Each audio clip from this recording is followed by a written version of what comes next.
జనవరి చివరి వారం నుంచి అంటే సంక్రాంతి అయిపోయిన మరుసటి వారం నుంచే నేను జనాల్లోకి వస్తాను అని చెప్పిన జగన్మోహన్ రెడ్డి అకస్మాత్తుగా లండన్ ఎందుకు వెళ్ళాడు అనుకోవచ్చు అంటారు? అసలు లండన్ లో ఏం జరుగుతుంది అనుకోవచ్చు అంటారు? అతను లండన్కి వెళ్ళడానికి గల కారణం కోర్టుకు తెలిపిన విషయం ఏంటంటే తన బిడ్డ స్నాతకోత్సవం ఉంది, దానికి నేను హాజరవ్వాలి, నాకు పర్మిషన్ ఇవ్వండి అని సిబిఐ కోర్టుకు అతను రిక్వెస్ట్ లెటర్ పెట్టారు. పెట్టేది దాని మీద చర్చలు జరిగిన పర్మిషన్ వచ్చింది. అదొక ఊహ కారణం. అది అతను చేసుకొని అక్కడికి వెళ్ళి ఏం చేస్తాడు అనేది అది అవుట్ ఆఫ్ విషయం. అది అతని టెక్నాలజీగా వదిలేయాలి. అది లోకల్లో చెప్పిన మాట ఏంటంటే జనవరి తర్వాత పండగ తర్వాత పబ్లిక్లోకి వచ్చి మంగళ బుధ గురు 3 రోజులు పబ్లిక్లోనే ఉంటా, కార్యకర్తలతోనే గడుపుతా, కార్యకర్తలే నా బలం అన్నారు. అన్న వ్యక్తి ఏ జనవరి పోతుంది, ఇంకెందుకు 5 రోజులు ఉంటే జనవరి వెళ్ళిపోయింది. అయినా కానీ ఇతను 15 తర్వాత జనవరి పండుగ విషయంలో వచ్చి కలిసింది లేదు, పండగ కార్యకర్తలతో గడిపింది లేదు. పండగ కావాలంటే దేవుడు అతని ఇంటికి రావాలి. తాడేపల్లి ₹1 కోటి ఖర్చు పెట్టుకొని ఏ పండగకి ఏ దేవుడి విశిష్టతో తెలియజేయడానికి అక్కడ ఒక మండపం వేసి అగమ పండితులు తిరుపతి నుంచో ఎక్కడి నుంచో కాశీ ఎక్కడి నుంచి రావంటే అక్కడి నుంచి పండితులు వచ్చి తన ఇంట్లో దేవుడిని పిలిపించుకొని మాట్లాడే గొప్ప వ్యక్తి ఆయన. ఆ గొప్ప వ్యక్తి గురించి బయటికి వెళ్ళి నాకు అతను ఏం చేశాడు అనేది మనం ఏం చెప్పగలుగుతాం? అంటే ఇక్కడ ప్రధానంగా ఆయన ఒక సెక్యూరిటీ అధికారినే కోరుకోవటం, నాకు పలానా వ్యక్తే సెక్యూరిటీగా రావాలి, మహమ్మద్ బాషా అనే వ్యక్తే సెక్యూరిటీగా రావాలి అని చెప్పి ఆయన కోరుకోవటం వెనకున్న రహస్యం ఏముందనుకోవచ్చు అంటే ఆ సీక్రెట్ ఏముందనుకోవచ్చు అంటారు? అసలుకి ఒక మాట ఏంటంటే సార్, లాల్జాన్ బాషా గారు ఉన్నారు. అవును, ఆయన చనిపోయేదా కూడా గన్మెన్లు ఎవరో ఉన్నారు, వస్తున్నారు, మారుతున్నారు, వెళ్తారు. అది ఒక గవర్నమెంట్ సమకూర్చిన సెక్యూరిటీ. అతను ఎవరన్నా కావచ్చు, హిందూ కావచ్చు, ముస్లిం కావచ్చు, క్రిస్టియన్ కావచ్చు, తనకు అప్పగించిన బాధ్యతను రెస్పాన్సిబిలిటీగా చేసే కానిస్టేబుల్ ఉద్యోగం కానీ సెక్యూరిటీ ఆఫీసర్ కానీ అది మస్టాన్షుడిగా చేసుకుంటా పోతాడు. దానికి ఒక ప్రత్యేక అధికారిగా నా కులపోడు కావాలి, పలానా మనిషే కావాలి, పలానా ముస్లిమే కావాలి, ఇలానే అధికారం నాకు తెలిసినంత వరకు ఏ అధికారి కూడా ఈ విధంగా అడిగారు కదా, నాకు పలానా సెక్యూరిటీలో పలానా ఆఫీసర్ కావాలి, ప్రహ్లాద్ జోషి కావాలి, లేకపోతే వ్యాస్ కావాలి, వీళ్ళు కావాలి, వాళ్ళు కావాలి అని చెప్పి ఎవరు అడగరు. సెక్యూరిటీలో లోపాలు చేస్తుంటే మాత్రం సెక్యూరిటీని మార్చుకునే అవకాశం అతనికి ఉంటుంది.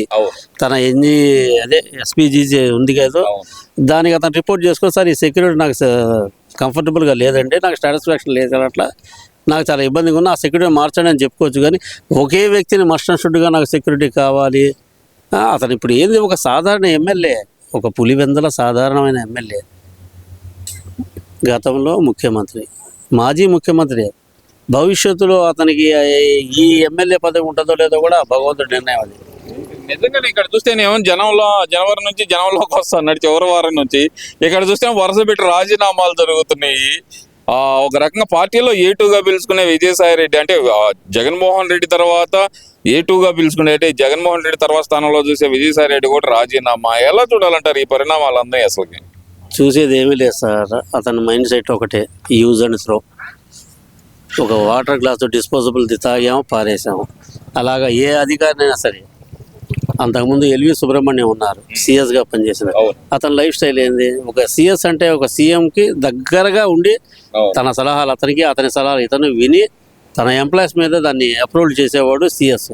అటువంటి సిఎస్ని కూడా ఎట్లా యూజ్ చేసి ఎటు పనికిరాని బాపట్ల వ్యవసాయంలో తీసుకెళ్ళి పడేశారు. ఇతని మైండ్ సెట్ ఒకటేనండి, ఆలోచన ధోరణి, తన వాడక అవసరం ఉంటారు, వాడుకుంటారు, అవసరమైన డిస్పోజ్ చేస్తారు, అంతే తప్పనిచ్చి ఇతను ప్రత్యేకంగా ఏ విషయంలో కూడా తన కుటుంబ సభ్యులను కూడా ఇతను యాక్సెప్ట్ చేయడు. అతను 16 నెలలు జైల్లో ఉన్నాడు. ఈ 16 నెలలు జైల్లో ఉన్నప్పుడు పార్టీ నిలబడలేదు, గవర్నమెంటు లేదు, చేతిలో అధికారం లేదు. ఈ 16 నెలలు అతను జైల్లో, చెంచల్గూడ జైల్లో ఉన్నాడు. ఆ జైల్లో తనకున్న వసతులు ఏంటి, మార్నింగ్ టిఫిను, సాయంత్రం షటిలు, ఎక్సర్సైజు, తన కార్యకర్తలతో ఎప్పుడు కావాలన్నా కానీ ములాఖాతులు. మరి చంద్రబాబు నాయుడు గారు 53 రోజులు రాజమండ్రి జైల్లో ఉన్నారుగా, తను కట్టించిన జైల్లోనే, అంటే తన డబ్బుతో కాదు, తన గవర్నమెంట్లో జైళ్ళ అభివృద్ధిలో భాగంగా దాన్ని కట్టించిన దాంట్లో 53 రోజులు ఉన్నాడుగా. ఈ 53 రోజుల్లో ఏ కార్యకర్తను కానీ ఒకసారి ములాఖాత్ అయితే రెండోరు ఇచ్చేవారా? కేవలం కుటుంబ సభ్యులు కూడా ఇవ్వలేదుగా.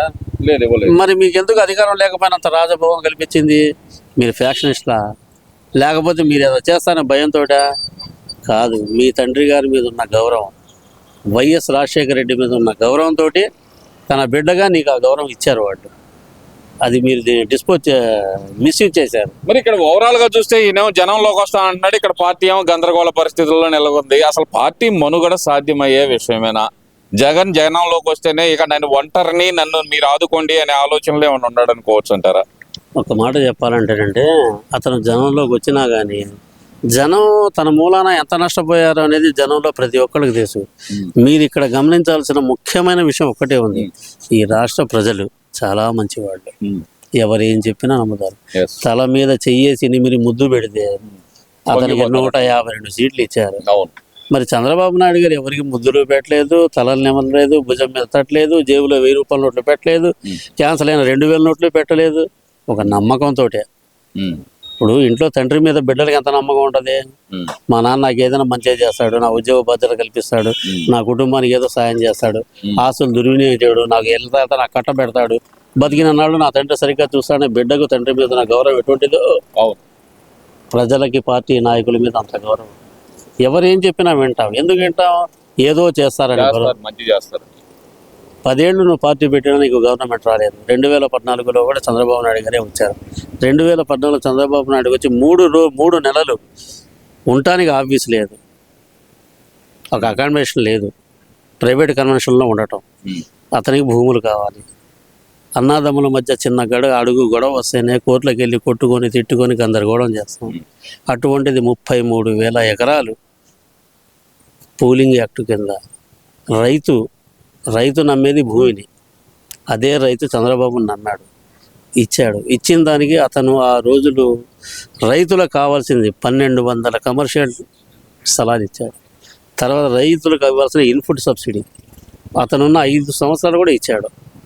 సిఆర్డిఏ అనే ఒక ఆఫీసు పెట్టి ఆ సిఆర్డిఏ ఆఫీస్ ద్వారా రైతులకు ఏమైతే అందాలో అవన్నీ మస్ట్ అండ్ షుడ్గా మీరు చేయాలి, మా గవర్నమెంట్ ఉండని లేని నెక్స్ట్ ఏ గవర్నమెంట్ అయినా చేయాలి అన్న బాధ్యతతోటి ప్రతి పని పక్కడబందీగా తనకున్న అనుభవంతో రాపిచ్చి రైతులకి 33,000 ఎకరాలు ఇచ్చిన రైతులకి మేలు చేశాడు.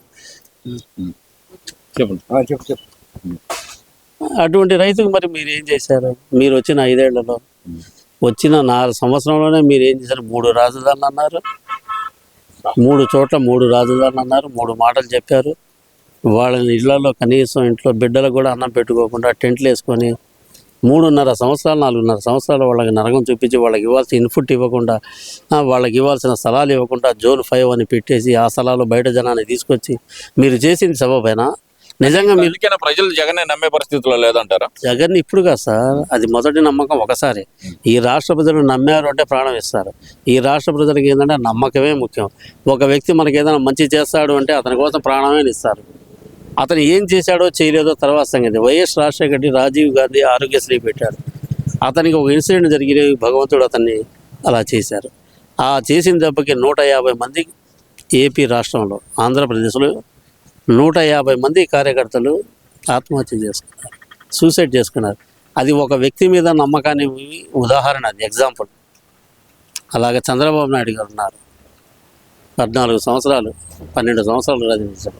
ఆ రోజు టీడీపీ పార్టీ అన్నిల చేతిలో వెళ్తుంటే తనకున్న మేధాశక్తితో కుటుంబ సభ్యుల్ని కలుపుకొని అందరినీ ఒక తాటిపైకి తీసుకొచ్చి పార్టీ నిలబెట్టాడు. ఈ రోజు కూడా ఆ పార్టీ నిలబడింది అంటే అది అతని యొక్క చాతుర్యము, అతని గొప్పతనము, అతని అనుభవశీలి అంతే.